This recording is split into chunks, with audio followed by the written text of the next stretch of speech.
and I want to give you that credit. I'm going to do something.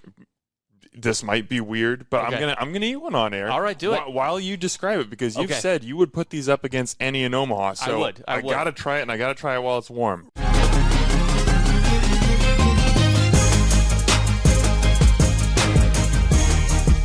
Hey there, Omaha. Welcome into another episode of Hurrdat Hoppen. I'm your host, Dan Hoppen, and as we are recording this, I'm currently in the hunt for Omaha's best Reuben. So as I started this process, I wanted to put together a comprehensive list of places to get a Reuben. And so I crowdsourced it, and I was like, guys, hit me. Where are the places that I need to go? And one of the places that kept coming up again and again and again was Wilson and Washburn. And I'd heard of Wilson and Washburn, but I hadn't been yet, and I was like, okay, this is a great excuse to go. And then I looked at the menu, and I saw there are beets on this Reuben, or included in the recipe. Yeah. And then I'm looking into the history, and I'm seeing it's named after a brothel owner, and it's in this interesting spot of downtown. Yep. This place is fascinating. And then I came in and had the Reuben, and it was really good. And I was like, I need to meet the people behind this place because it is wild. It's kind of crazy, but I dig it. And that's what I get to do today. This is the owner of Wilson and Washburn, Jeff Luby. Jeff, welcome to the show. Oh, thanks for having us, or having me. Yeah, thank you. My wife was going to be here, but she couldn't make it. That's okay. Faith, we love you. Maybe on a future episode. We'll see. Hopefully. Who knows? So let's just start off baseline level. If somebody is listening to this or watching this and hasn't been into Wilson and Washburn, how would you describe it? I would describe Wilson and Washburn as a downtown neighborhood bar for people that work and live downtown. That's what we set out to do. We've been open 11 years. This past end of July, we opened in 2013. And back then, I just moved back from New York. I had a partner at the time when we opened, and he was telling me, he's like, every place downtown was either all the Bud Light you could drink for $10, or it was a high-end cocktail lounge, and there wasn't a lot of Nothing in between. A lot in between. So that's what we kind of set out to do. And for a while, I was worried we might have an identity crisis. Are we a restaurant? Are we a bar? Or a high-end restaurant? And we kept the menu really simple. It's basically one-page printed menu. Although we do have everything on a QR code now. Since COVID, we changed a lot of things. I know it annoys a lot of people. I do keep printed versions of it, but for our people that have a little trouble navigating technology. But it's always been a one-page menu, and try to do everything really, really well. So it's a from-scratch kitchen. I've been very lucky to have some great chefs work for us. We started with a woman named Amada, who was our first chef. She initially got us out the gate, and that's where the beets came from. That was kind of her thing, and she was into it. And we knew that we should have a Reuben on there. It's Omaha, right? Everybody, has a Reuben. But we also knew everybody kind of does the Reuben the same. It's pretty much the same way. Thousand Island dressing, good corned beef, Swiss, sauerkraut, marble rye or rye. So we wanted to kind of do a twist on it and have our own unique Reuben. So the beets comes in with a horseradish dressing we make with the beets. There's some dill in there. I can't give away all the ingredients or my chef will kill me. We don't want that. And when Yamada left us during year one, she moved out of state, and then we were really like Travis Cochran, who was with me for basically 9 years, and he brought along Chef Justin with him, and they both had worked at Sullivan Steakhouse before they came to us. And what was great about those guys, they came in and looked at our menu, and they had already eaten there a lot, and they're like, we love the food. We don't want to totally change everything. So they kept what was working, and they kind of improved on it. And the Reuben is one of the things that stayed since we've opened. And like I said, it does throw people off. You're expecting Thousand Island dressing, and we give you the beet horseradish. It adds an earthiness to it. It's a different flavor profile, totally. So can you call it a Reuben? Maybe. But, can you call a taco pizza if it doesn't have tomato sauce? I don't know. Can you? What I'm proud of is the work that Justin has continued on. He's our head chef now, and he stayed on with us since Travis moved back to Indianapolis. And all the other people that work in our kitchen, it's very, how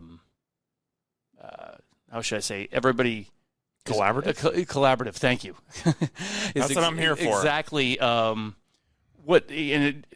Everybody likes to throw things in, and we're always trying to we have the same static menu, but we try to run a special about every week. And it's great when one of our cooks comes in and says, I have an idea, and Justin's like, great, what is it? And then we throw it out, and they're usually always really, really good, and people love them. So to the point where we've had some, I know on the page people talked about the Katurba sandwich.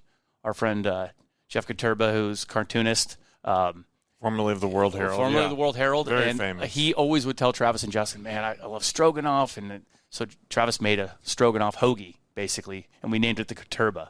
And it's a big hit. And so love to put it on the menu regularly, but I feel like maybe twice a year we'll put it out and people get excited about it, you know. Why is the McRib not on McDonald's menu all the time? There you go. Because when you bring it out, the people are like, I'm going. Right, exactly. So, and you know, what's great about the guys and ladies in our kitchen is there's a lot of prep work. We're not, you know, we don't buy anything pre-made. Everything's made from scratch, except for baking. We don't have the facility to do that. We get all our bread from Rotella, but our corned beef is a brisket that we do a 5-day corned beef brine, and then we smoke the brisket and then finish it off in the oven. And then when it's cooled down, sliced. I know there's a big debate, sliced or chopped corned beef. On the flat top, they can chop it up.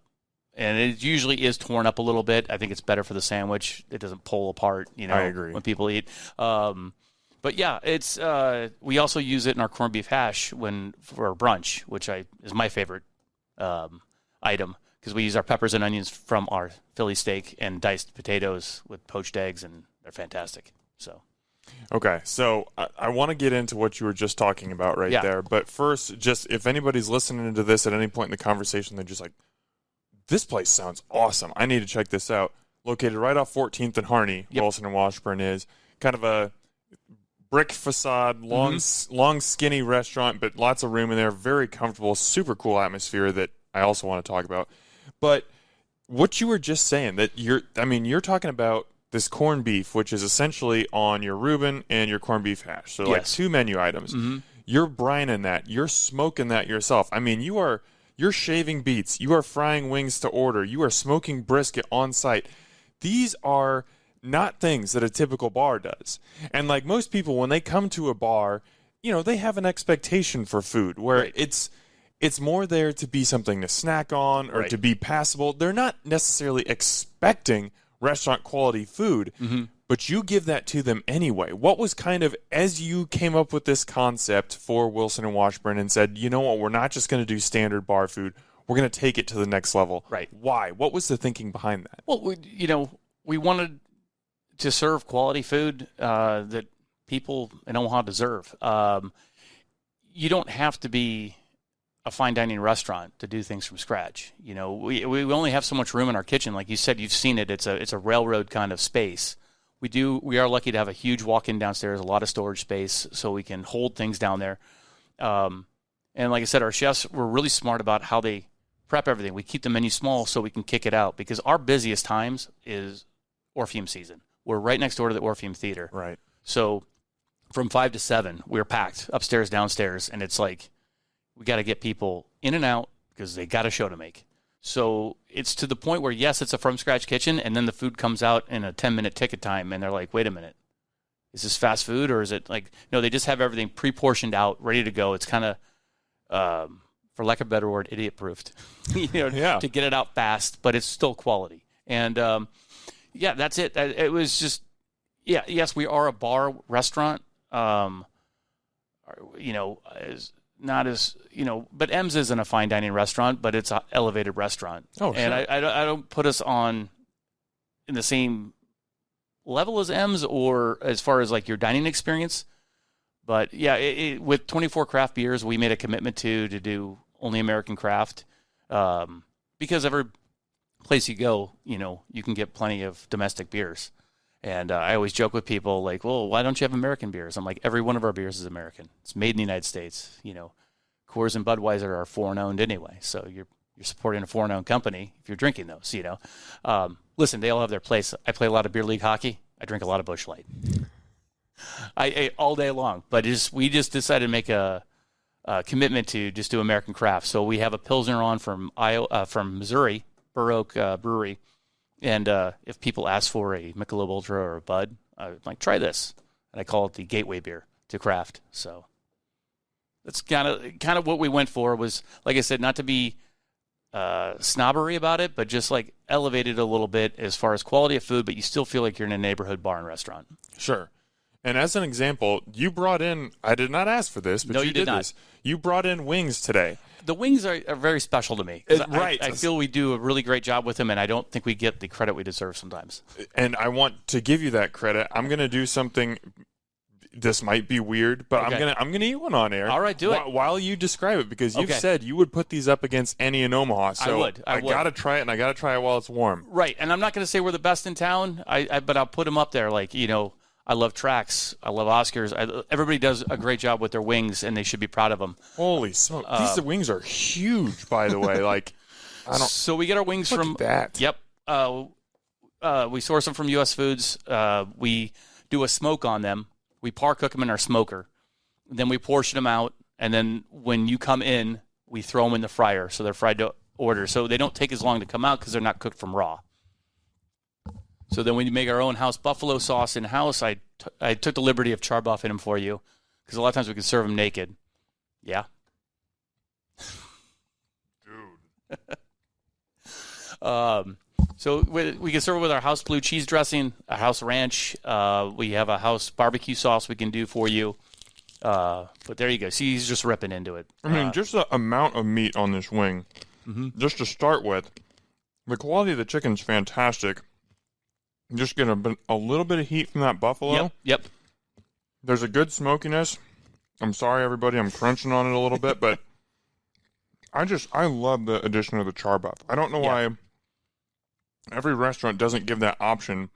And it's not for everyone. It's not. But just to add a little bit of smokiness and a little bit of texture, a little bit of it's just the perfect finish. Well, it kind of cooks the sauce into the skin of the meat after you've fried the wings. To me, they're not swimming in the sauce, and they don't need to be. And then it's not as a messy operation. You don't feel like you need a bib on.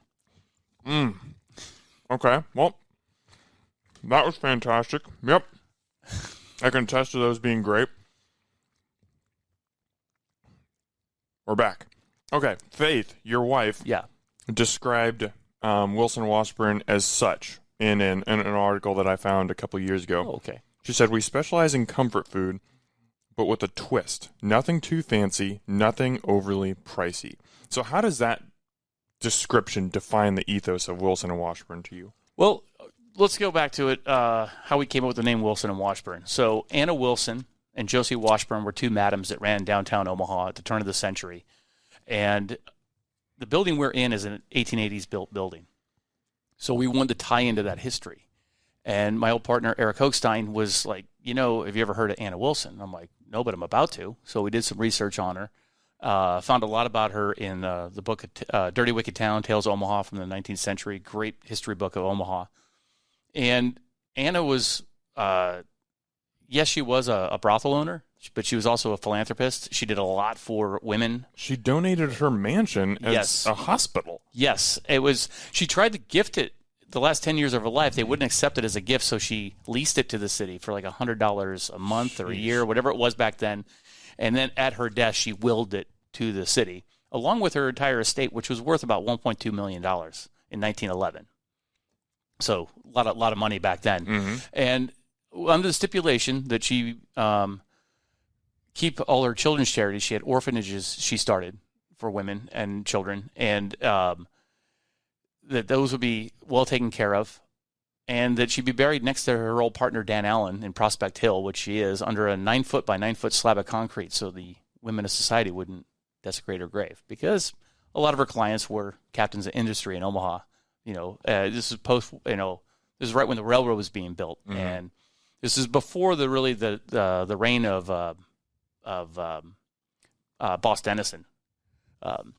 But she was smart to buy all this riverfront property to kind of insulate herself, because she was a woman and you didn't have as many rights. You couldn't even vote back then. So, and Dan Allen had died 20 years prior to her. So she kind of just protected herself. Josie Washburn was her, I want to say top girl, but like also became a brothel owner, and just Wilson and Washburn seemed to roll off better than just Anna Wilson's or Wilson's. And she's a great part of Omaha history that a lot of people don't know about. And so that's what we wanted to do. That's why we named it after her. And back then they called brothels comfort stations, which I thought was kind of funny. So that's our tag, is we're a serious comfort station. So craft beer, from scratch kitchen, just good food and good drinks. Now, I saw a quote in another article. It said your house-cut fries are a 24-hour process. That's true. Which I would love to hear about that. But just like, as you're putting a menu together and you're like, okay, we want to have and serve approachable bar food, but we also want to, take it to the next level and put an elevated twist on it. How do you go about identifying those areas where we're not over-chefifying this and making something that, seems like it's fine dining, kind of takes people out of that bar experience, but it also is something that you typically wouldn't expect? Like, how do you identify those areas where you can elevate without alienating? Well, that's a good question. I always joke, and it's not really a joke. I tell customers, because I'm up at the front of the house always, and I say the food's really good because I have nothing to do with it. I've hired great chefs, and although I know how to cook everything because they show me and we collaborate, it's really all them. And honestly, it doesn't take as much work as people think. Now, there's more labor involved. It's worth it in my aspect, in my point, but it's also, we're buying product from scratch, so we're not paying for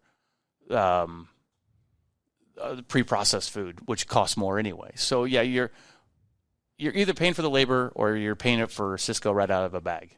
Either way, your costs are going to be the same. So if you want to put the work in, you can put great stuff out there, and a lot of restaurants in Omaha do that. And we're not alone by any stretch of the means. So we wanted to keep up with the talented people in Omaha. I'm big on the fries. I'm glad you brought it up. It drives me nuts when I see on the food pages. I monitor them. I try not to get involved because, everybody has their opinions and everybody's right to them. But when I see certain places, because of nostalgia and they're fast food places, like, oh, they got the best fries. I'm like, man, they're frozen right out of a bag, thrown in. Or they do cut their fries. They're thrown right into the fryer. And so what we do is our chefs cut the fries in-house, then we soak them in water for 24 hours. That leaches out a lot. And then we par cook them, and then we portion them. So then when you come in to order a side of fries, then we throw it in the fryer, and it crisps them up, and it gives that kind of mashed potato on the inside, crispy on the outside. And that's why our fish and chips are, by far and away, I think, the best in town. We get a really good piece of cod from our distributor. We do our own beer batter in-house. Our coleslaw is a little different. It's the one thing I'll say, there's a little cumin in there, gives it a little spice, which is different from your standard coleslaw. But it's really, I think, the fries that do it, the chip part of it. So they're always an add-on because there is extreme labor into making those fries, and it is kind of a labor of love. We serve all our sandwiches with our house-cut potato chips. You probably got them with your Reuben. And the beet chips. And the beet chips. And the beet chips are an add-on too, but those are different. The beet chips are great. We shave those in-house and fry them to order with a little malt vinegar and salt. And, I was never a beet guy growing up, but I wasn't either. I love those things. But beets cooked or prepared well are fantastic. So our vegan sandwich, and we figured we had to have a vegetarian item when we first opened, and our original chef came up with this beet burger. And it's basically shaved beets. There's brown rice. There's all kinds of we do a house-smoked peanut butter, and how we make our own peanut butter, and that kind of binds it. Peanut butter on a burger, man. You are wild. But I love it. I love it. Yeah. Wild in the best way. Yeah, and so it like the beet burger, like I've had friends that are like, I hate beets, but I love this beet burger.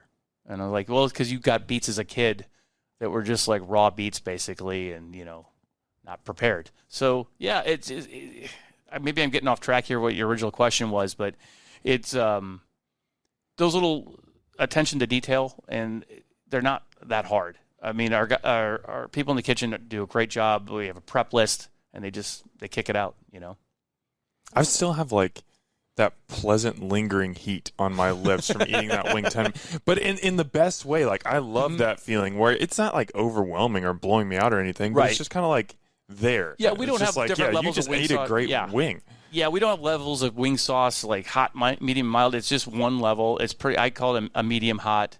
It's very approachable for everyone, but it's the thing is good flavor. That's what you want, and just enjoy them, and hopefully drink a couple beers with them or whatever else, Now, there are definitely all kinds of spots in town that identify as bars, and you can go in there and, you can get your beers, and then you can get, just traditional, frozen wings that are fried, just kind of a whatever burger. Like I said, the alcohol soaker-uppers. That's kind of traditional bar food, what you expect. But I feel like over the last 7-8 years, and maybe even since Wilson Washburn opened, there's kind of been a movement, at least in Omaha, that I've noticed to serve elevated bar food at places like Night Owl and Fizzy's and Bearshin and Herb Saint. And these are just a couple places that would say, at our core, we are a bar. Yeah. But we also put out kick-ass food that would be, we can also identify as a restaurant. It's almost like, we serve these two roles, and you fit right into that as well. Yeah. Have you seen or kind of identified that shift in Omaha? And I don't know if it's something that's happening nationally or more so here, but have you seen that yourself? I have, and that's the thing is I was born and raised in Omaha. After high school, I went down to Lincoln for college, and after college, I moved to New York, and I was gone for a long, long time. And then when my wife and I moved back here to raise our kids, I was really kind of not shocked, but pleasantly surprised about the food scene in Omaha. And I was never a food snob by any means, but just really elevated. And I noticed when we opened, Kitchen Table opened at the same time. Yep. And I know the people from Kitchen Table. They lived in San Francisco. Shout out to Colin and Jess. Those guys rock. Awesome people. And Colin's cousin and I graduated high school together. So, it's Omaha. Everybody's connected, right? But they had left Omaha. They learned a lot of things, and they moved. They're just one example of people that came back here and then were bringing their talents back, to, elevate the scene. So we felt, hey, man, we gotta keep up. We can't just throw a frozen burger patty out there, a pre-made patty and, just simple bar food. If we're going to survive, we got to step up our game. So I would love to ask you, how you would define your menu, because I was looking through it, and so much of it looks really, really good. But I mean, you've got British food on there, like you mentioned the fish and chips. Yep. You also offer Scotch eggs. Yes. You've got Southern food, like you've got the shrimp po' boy, you've got the bourbon bread pudding. Yep. You've got brunch on the weekends, and then there's classic American pulled pork sandwiches, Phillies, stuff like that. In your eyes, what's the through line that is tying all that together? From scratch. Just made in-house. Yeah. I mean, these are all things, obviously some things are easier to do than others. But, our po' boy, we're getting, we're lucky to get decent seafood and fish from our purveyors, but we're battering it in-house. We're doing it ourselves. We're not buying already breaded, frozen out of a bag and thrown in the fryer. Some places do that, and it's not too bad. They do make products. It makes it easier on a kitchen. You don't have to have a chef. You just have a kitchen manager. But we're lucky that we have the right people so we can do it in a different way that I feel gives it a better quality. And thankfully, like I said, between, Jade and Kirkland and Dallas, all the people that work with Justin in the kitchen, I'm gonna miss Rick, who does our day prep, who's been in the business forever, and it's kind of a retirement job for him. They're constantly just doing the prep work, and they keep that consistency going. Now, this is where I think things tie all together, because you talk about doing that prep work and putting the extra work in. This is going above and beyond what a bar would normally serve. So that's extra work on the employees. So when they have to work harder, obviously, it helps to have incentives that make them want to work harder. Mm-hmm. And that's where those specials come back in. You talk about how it's a collaborative kitchen and where you are giving voice to the people who are maybe a little bit more behind the scenes, but they're getting an opportunity to express themselves and have a say in what comes out of that kitchen. Sure. Is that kind of the thought behind creating a collaborative kitchen like that? No, I think it's just it's a lack of ego on Chef Justin's part, that he's not afraid to take suggestion from other people that are talented, and not feel like Justin would be here today. He's prepping for a party tonight, and he's the only one in the kitchen today. We are short staffed, and I need people at night, and so they can't be there today to help him. So, but like when I first brought him up to come do your podcast, he's like, okay, but it wasn't like, oh, it's all gonna be about me. Let's talk about what I can do in the kitchen. He's great in that sense. His lack of ego makes him, I think, a better chef because he's willing to take inspiration from other people and share the credit. Yeah, and I'd love to hear that. What was it about him? And you mentioned he came in with another guy, but when he came in and he came on staff, what was it about Chef Justin that made you go, man, this is the right leader for the kitchen? Well, I mean, he came in. Travis brought him along with him from Sullivan's, and became his sous chef, and like it's one of those things. I would say what separates him, and I knew it's his work ethic, and like it's just like there's never a complaint. Like, okay, I can do this. It's a can-do mentality. I also try to give them as much freedom as I can, and that's why Travis stayed with us as long as we did, because we really, honestly, we're a small mom and pop. We can't really compete with some of the salaries that these guys can earn at other places, and Travis stayed with us as long as he could because I think he enjoyed the freedom. Like I wasn't breathing down his neck and say, "This is what we're gonna do." Like now, when a new menu item would come up, he'd say, "Hey, we're going to try this. What do you think?" And, I can't think of a time I said, "This isn't good." Like, I'm like, "This is awesome." So you try to give people that freedom. And I think that was why he stayed with us as long as he did. And so when Travis had to move back, it was just an easy transition for Justin to take over because he'd already been doing all of the prep and all of that. And now he runs the kitchen and he's got a great staff working under him. And, thankfully able to keep it going. And how have you seen him kind of grow and evolve as he's stepped into that leadership role as opposed to being the number two? Yeah, I certain things I would say that aren't chef related. It's more personnel management. Sure. I've seen him grow as like, okay, you're dealing with a lot of personalities and people and Travis was always very good at like, man, I always thought he could have had a side job as a psychologist because he talks some people off the ledge, and Justin's like, I don't do that. Well, now he's finding himself like, oh, I've got to, listen, be more empathetic with people. It's just, that's part of the business, like any job, but really more so in our restaurant industry. I think anybody listening to this that's in the industry would understand what I'm saying. It's hard to put into words. Yeah. And I think when people hear the term chef, they're immediately going to think about creating dishes. Right. That if they're knowledgeable, they might think about, okay, this person has to know how to manage a kitchen, manage a line, delegate, all these different things.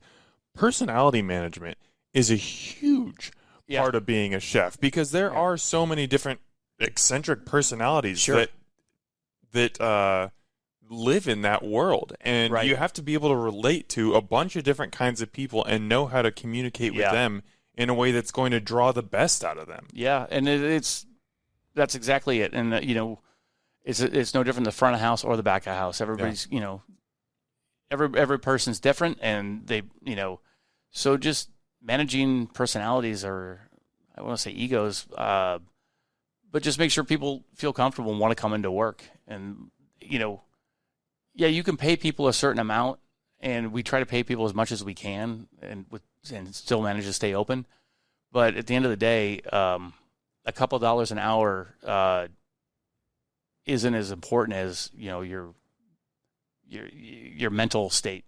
When you feel at work, like you feel comfortable, you feel excited, valued. Yeah. Like you're not just a drone going into a job and getting yelled at, or you didn't do this right. There's yelling. Happens. I mean, people are going to make mistakes. It was like, but we do that behind closed doors, and then it's like, thankfully, I could probably count it on my hand over the years. We've actually had to have really tough discussions with people.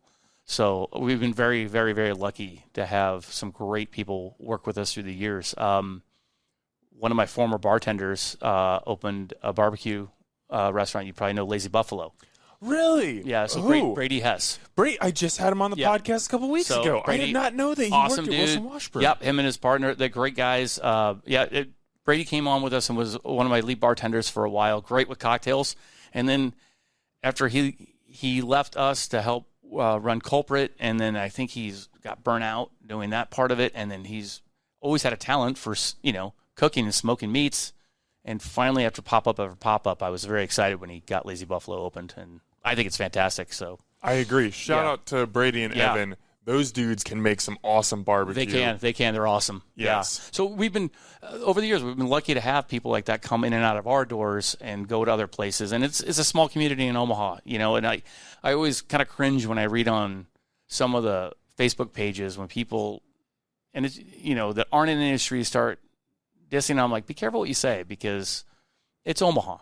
It's a big small town, and it's going to come back to you. Don't, if you're going to be a jerk, you're not going to last very long, because people are going to, sniff that out, and you gotta support and collaborate. And that's why, our friends at Mercury, Clark Ross, I don't know if ever go there for cocktails. He's been on the podcast too. Clark, great guy. He's amazing. He's forgotten more about cocktails than I'll ever know in my life. But I remember when we talked about other places opening around us, it wasn't like, oh no, competition. It was like, no, this is exciting. Rising tides float all ships. Yeah. Let's create a destination, so you gotta, you want your neighbors to do well. And so if you're not doing it well, it's because, like I said earlier, you're not stepping up your game and trying to make yourself a little bit unique in a certain way, or a reason. Like, I don't expect every customer to only come to our place, but I'd like to be in their rotation. And so we're hoping to open back. Since the pandemic, we haven't been open for lunch. We kind of opened back up to a trickle effect, and it's been a slow go. And I know it's been years, but God, I can't believe it's been 4 years since this has happened. Wild, right? And but it's been rough. We're kind of getting back. We're still not 100% back to where we were from 2019. I don't think anybody is. And we hope to open back up for lunch, but it was just kind of tough because people weren't working back downtown. But now I'm seeing it's starting to rise. And like I said, I don't expect people to come into our place for lunch every day. But if we can get in the rotation, if I could be your Tuesday guy or be your Wednesday guy, great. That's all you can ask for. Well, you're going to get any beet lovers in your restaurant in the regular rotation. We have more than just beets, but it's yes, there. Yeah. Absolutely. But I see beets featured more prominently on your menu than most in Omaha. And that is not to say that this is solely a beet restaurant or anything. Right. But I think that you guys do a great job of having a couple dishes where the beet is the star, or it's a very important accompanying it's a player. Yeah. Yep. And you talked about how your first chef was kind of the driving force behind that, and she really enjoyed beets. Do you remember those early conversations when she's talking about a beet burger and putting, beet chips on the menu? Did you embrace that? Were you kind of like, well, this sounds a little weird, but we'll try it? Like, how did that come to be? Well, before we got open, we just we did a tasting menu. We got product in house and we started cooking. And she's like, "This is what I'm thinking about," and we all tried it. And if you had told me the beet burger would be the breakout star on the menu, I would have laughed at you. But I took one bite of it, and I was like, I can't believe how good this is. I didn't think I would. I thought I would hate it. I don't like beets. And it was fantastic. And it has really become, I get people that are not vegan or not vegetarians, and they order it all the time because it's kind of like their go-to. They love it. And it's just being open to different ideas. And like I said, when she left and Travis came on and brought Justin, instead of 86ing and getting rid of it because he's not a beet guy, he's like, no, it's working. Let's keep it and let's expand from there. So we always had a pulled pork, but he made the pulled pork the way he thought it should be. And I think it's a great pulled pork sandwich. It's another one that, we do our, pork butts in house. We smoke them, make our own sauce, make our own slaw to put on them. It's the same slaw that we use in our fish and chips. So it's got a nice spice to it. Most recently, the best addition to the menu has been the smoked meatloaf sandwich. And it's just, American classic meatloaf, right? But I don't know how many meatloaves Justin probably smokes off a week because we go through it so fast. And it's really? Honey cream cheese with a jalapeno jam and spinach on a ciabatta roll. Oh. And it's just a lot of levels of flavor going on that sandwich, and it's fantastic. And it's like those are the things that they're constantly, changing up. We used to have a smoked brisket sandwich, but they weren't happy with the smoke ring we were getting on it, so we took it off. And then what happened to the brisket? Like, all right, we'll have to bring it back as a special because we have a really good mac and cheese we do. And one of the things we try to let people know, it's on our menu, you can add a protein to it to make it a full entree. So people used to add the brisket to it, but now you can still add our pulled pork. You can add our chicken. We use thigh meat chicken for our chicken wrap. So in that that's diced up chicken. We can do that. We can throw that in the flat top and char buff it too for you with the buffalo sauce. And now you got a buffalo mac. You're good to go. So there's it's a one-page menu, but there are, I don't want to call them secret items, but we allow the customer to hey, can we add buffalo chicken to the house salad? Absolutely you can. And it says what the charge is on top of the salad. So now you have a salad entree as opposed to just a side salad. Take me back to before the restaurant opens and you and your wife, Faith, you've got this idea. Well, where did the idea for this restaurant come from? Did you guys have experience in the restaurant industry or how did Wilson Washburn come to be a concept? So like I said, I was tending bar in Manhattan for 15 years. And I met my wife out there. She was in the mortgage business, so no restaurant experience for her yet. And she had left the bank she was with, and instead of going to a new bank, which she could have, we kind of looked at each other. We had 2 little kids. My son was 2.5. My daughter is 5, going on 6. And it was one of those kind of moments she's like, we owned a townhouse in Jersey City, and she's like, we could sell this, and we could move to your hometown and just buy house cash, I'm like, well, we're going to have to start a restaurant because I don't know what else.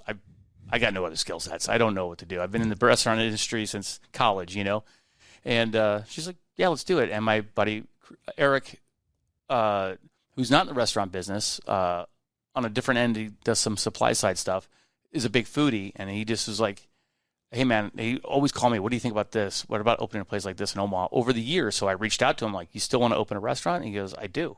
So we opened Wilson together, and he had a lot of vision because he knew what Omaha kind of needed downtown. And we just kind of brought to it a little know-how, and let's just make it work and make it happen. What did Omaha need downtown?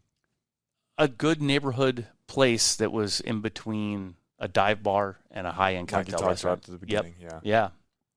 So, and since we'd opened, right when we opened Tap House, open around the corner, same idea, and it's, like I said, rising tides float all ships. We're right there. We can kind of, we share a lot of customers together. We've shared employees. That's anybody listening to this in the industry knows how that works, but, we're not the only ones doing what we're doing downtown anymore, but we try to stay unique and as fresh as possible. Do you remember your first day open? I know I'm taking you back over a decade now, but I'd love to ask people about their memories of their first day. Does anything pop to the front of your mind? Just a lot of nervousness. Is this going to work? It was great, the initial group of people that came out, because there was a lot of friends and family. We knew we could fill the place with just that, but well, are they going to keep coming? We can't expect them to keep coming back. Are we going to get new people? And it's anxiety-ridden as anything else, but yeah, it was exciting and scary at the same time. Obviously, you mentioned you had a lot of experience in the restaurant industry and bartending, but being an employee and then owning a restaurant, and all of a sudden you're the huge guy. Learning curve. Yeah, huge completely. Tell me I about. still don't know what I'm doing. Okay, well, tell me about the learning curve. What were those first weeks and months like for you? It was just trying to get a manage on. Okay, just all the operating expenses and keeping and trying to get to a point where the business isn't running you, but you're running it. And I think I'm still battling that every day, even after 11 years open. But I wouldn't have it any other way. There's times in me I'm like, I think I'm just done with this. But then there's other times, well, what else am I going to do? Like Irma Bombeck said, the grass is always greener on the other side of the septic tank. You think this might be better, let's go do that. And then you get there I should have stayed with what I was doing. So People ask me, "Hey, how's business?" I say, "We're still open." It's like I said, since COVID, it hasn't been as great, but we're still moving along. And but I couldn't imagine doing anything else. So, yeah. But that learning curve, going from barman, kind of skipping the manager part, to owning, it was just like anything else, learning on the job. And I've been lucky to have a lot of great people work with us over the years that have made that transition easier. I know we're talking about an 11-year evolution now, going back to opening this place, but how do you think you've most changed or evolved as a businessman, as a leader, as a restaurant owner, whichever way you want to take that, since you opened a Wilson and Washburn? I don't know. I've learned a lot about perseverance, going through the ups and downs, and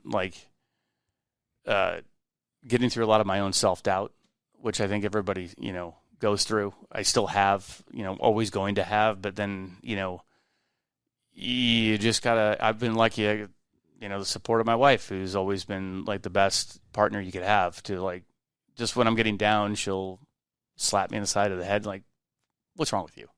You can do this. You can do this. Everybody beats themselves up. I've been surrounded by, great staff, people who have been supportive, friends in the industry, who I know I can go talk to if I need any advice, in all facets of it. Zach at Brickway, him and I talk all the time about that business end of it, and I've learned a lot from him. I've learned a lot from, just all different kinds of people in the industry. So it's about being open and setting your own ego aside and knowing that you don't know everything and you'll never know everything. You can always learn something.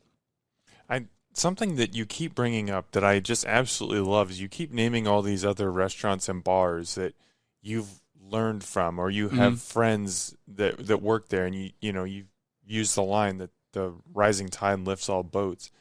From other cities that you've lived in, is the restaurant industry just truly that collaborative and that friendly, or is that more of an Omaha thing? I don't know if it's an Omaha thing. I've only really lived in New York and Omaha, and in New York I was tenant bar. It was not really a restaurant. I was just slinging whiskey and beers, and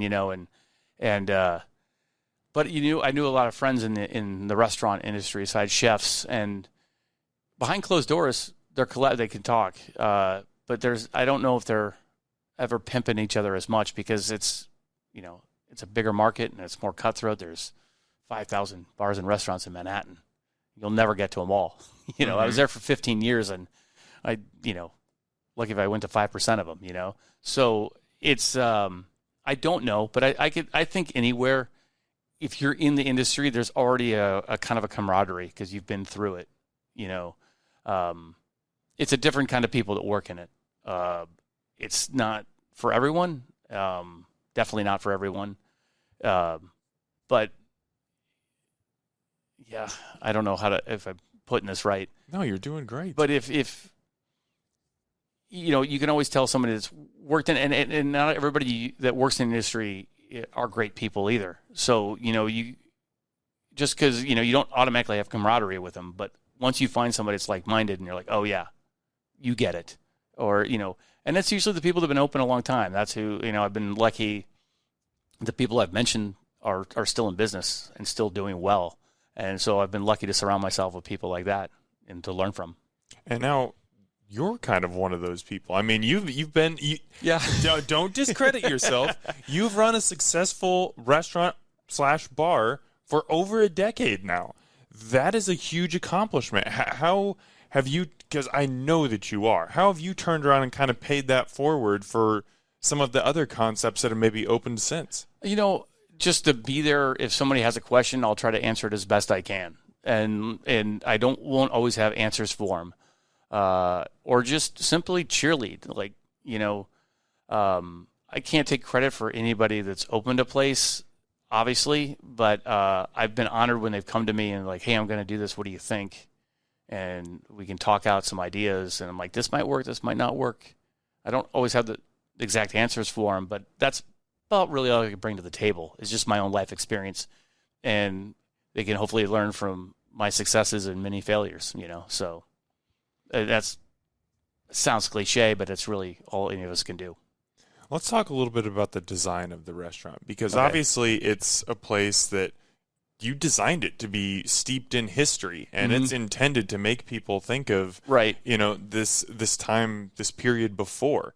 And I think it does. Like, there's some, like, it's one of those things that's kind of hard to describe for me as a diner and not like an architect like my wife or something, but it's a restaurant that feels lived in. It feels cozy and comfortable. What kind of aesthetic were you going for when you put it together, and how did you design the place? Yeah, that's tough, because when I moved back, Eric and I searched for spaces for like 4 or 5 months, and then we found that space, and it had been a place called Gilligan's for years, and then it was a place called the Foundation, I believe.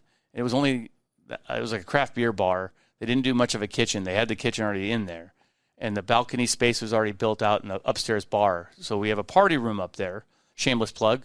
Book your next birthday, wedding, any kind of party you'd like to have at Wilson Washburn. Just hit us on our website at wilsonwashburn.com. We found that space, and I saw all, like I said, it's an 1880s building and all the exposed brick. And I got very excited because, I came up with some really good bar owners when I was working in Manhattan. And, when they would find new bars, I would go with them, and they were finding new spaces. If you could find exposed brick, it was like finding gold. Just because, everybody, it's plastered over. Everybody, built over the years. And thankfully that building hadn't happened to them. Now the facade out front had been built over. So the owner of the building that owns it now was taking those two buildings and making them one again. And they redid the whole facade. So while they were doing that construction, they allowed us to kind of build out the interior. It was pretty much built out, except for I didn't like how the bar was. And there was a footprint of the bar with the plumbing.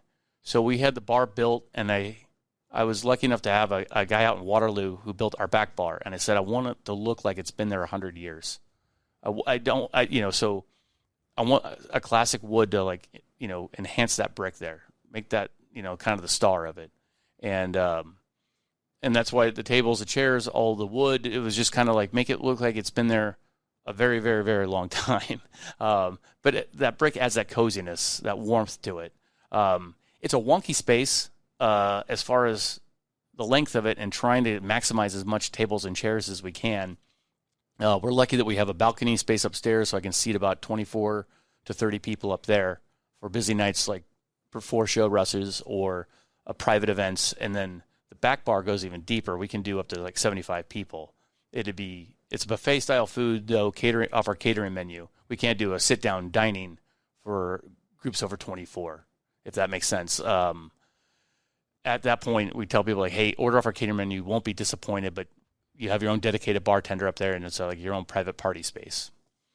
So, and it was just the idea, like I said, that kind of throwback, that, the brick kind of drove everything. We wanted it to be cozy, look like, a neighborhood bar that we felt Omaha deserved. Like, my biggest compliment I get is when people come in, the travelers, they're like, oh, this looks like a place I've been to in Chicago or New York or Kansas City. I'm like, yeah, because we're not as big, but, there's a city feel that we should have. We're not just some small hick town that the rest of the country thinks we are. I love that. So we've talked a lot about the past of Wilson Washburn, how it came to be, what has come to create what it is today. When you look into the future, what do you see as the future of your restaurant? Really what it is, I don't, I just want to keep putting out, good product and a comfortableness and a space where people feel like they just come and hang out and, like I don't want to say Cheers, but a neighborhood place. We have a good regular clientele, but it's also kind of fun. Like a lot of our clientele comes from out west because they come down to an Orpheum show, and that's the only time they really get to see us. So I always tell our staff, like, you got kind of a one shot at this to give them a good experience, because if they have a bad one, they're not coming back, and they're going to tell everybody. Like I said, Omaha's a small town. You get one bad, experience, it's going to be a ripple effect. And yeah, we always haven't been perfect. We've had some, we always had 100% of our staff hasn't been as great as the majority of our staff has been. So people, I'm sure, that might be listening is like, oh, I was in there server was really kind of a jerk. And I'm like, it's probably happened once or twice, but that one time will stick in somebody's head, and it'll be like they think that's how it is all the time. Mm-hmm. And so you got to constantly kind of build on hospitality, making people feel comfortable, wanting them to come back. We had a bartender who unfortunately passed away years ago, and he was a big part of that. Like, people came in to see Jay, and that's what we want. We want people to feel like, oh, I walk in, they know my name, I'm home. It's a neighborhood spot, but it's still, it's a neighborhood spot. It doesn't have to be anything else. Just a good homey feel, That's awesome. So as we wind down here, I got 2 more questions for you that I like to ask just about every guest I have on the podcast. First one, what is one thing about the restaurant or bar industry that you don't think most customers understand that you wish they did understand? Okay. Well, what's one thing that customers don't understand you wish they understood? That's a really good question. So if you could pull back the curtain and let diners know something about the restaurant industry that they don't know right now. I don't know that I have anything mind-blowing that would be... I think I think the majority of our customers do realize a lot more about the industry than we give them credit for sometimes. You're always going to have the people that just aren't going to get it. But going back to the prep and, why we do certain things, the biggest pushback we got was somebody said, well, why can't we just substitute the French fries for the potato chips? And it was, well, and one guy wrote in a review, well, a potato's a potato no matter how you cut it. I said, okay. No. Yeah. I see where you're to a point there, but what you're missing out on is the effort and what the labor that goes into it to make our fries. And that's why it's an add-on to the sandwich. It's not automatically included. So that can turn some people off. They're like, well, I get fries with my burger at these other places. Well, okay. But they're coming out of a bag frozen. And, that's what you're getting. And they've priced that in. We've priced everything accordingly. And I think that's the hardest part for a lot of customers, understanding, the hardest thing for a restaurant is to price everything accordingly and fairly so that you as a diner don't feel like you're getting gouged and have a good experience, but we also got to keep the lights on and keep everybody paid. And at the end of the day, hopefully walk away with a couple of dollars ourselves, which has been tough to do as of the last couple of years. I think that would be the behind the scenes, but I don't think that's a mystery to most of the population out there that's not in the restaurant business. I think they would understand that, but sometimes I think it is forgotten. Mm-hmm. I would agree. And I do think that knowledge is getting better over time. I think so. I just hope that we continue to make that evolution as a dining public. And then to get you out of here on a positive note, you've been in the restaurant industry for a good chunk of your life. What's your favorite thing about being a part of it? This sounds cheesy, but it's the people. It's just meeting all different types of people. That's I do love having a place downtown because I get a lot of travelers through. So as much as you love your core regular group that really make a place, it's fun when I meet travelers. Somebody will come in and like, oh, I'm in town from New York. I'm like, really?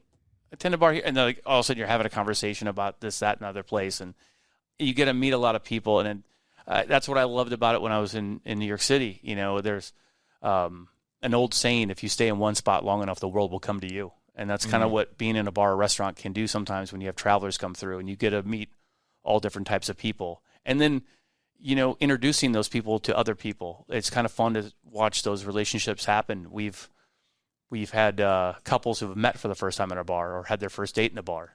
And then, about a year and a half later, hey, can we have our prenuptial party upstairs? Yeah. And then, we've actually had full weddings at the place. And then, a year later, they're walking in with a stroller like, hey, this is our kid. And they're like, oh, we got a Wilson Washburn baby. That's a lot of fun of it. And I mean, that's the beauty of, correct me if I'm wrong, it's a serious comfort stop, right? Yep. Serious comfort station. Serious comfort station. Yeah, station is even better than stop. Yeah. Because that's what you guys do. You guys have created a space where people feel comfortable because of the atmosphere, because the drinks are cool and inventive, and the food is just really good that people want to come in and they want to gather. And that is why I would recommend Wilson Washburn to anybody listening to or watching this. I mean, I just came in and had the Reuben last weekend and was like, I got to meet these guys because they're doing something really cool. And even though I have already had lunch today, I'm so glad that you brought these wings, and I'm probably going to eat like 4 more of them once we get off camera. We'll save some for your producer, too, because he's going to be, shout out to Dylan. Dylan's the secret MVP. He needs some wings, too. But, I mean, yeah, I'm a big fan now. And, Jeff, I just really appreciate you taking the time to come on the podcast My today. pleasure, Thank Dan. you so much. Thank you for having me. And I like I said, I was not blowing smoke. When you wrote that review, it was honest and fair. And that's what I was most happy about. And now we got to meet each other. So thank you. It was a true blessing. Omaha, as always, thanks for eating with us.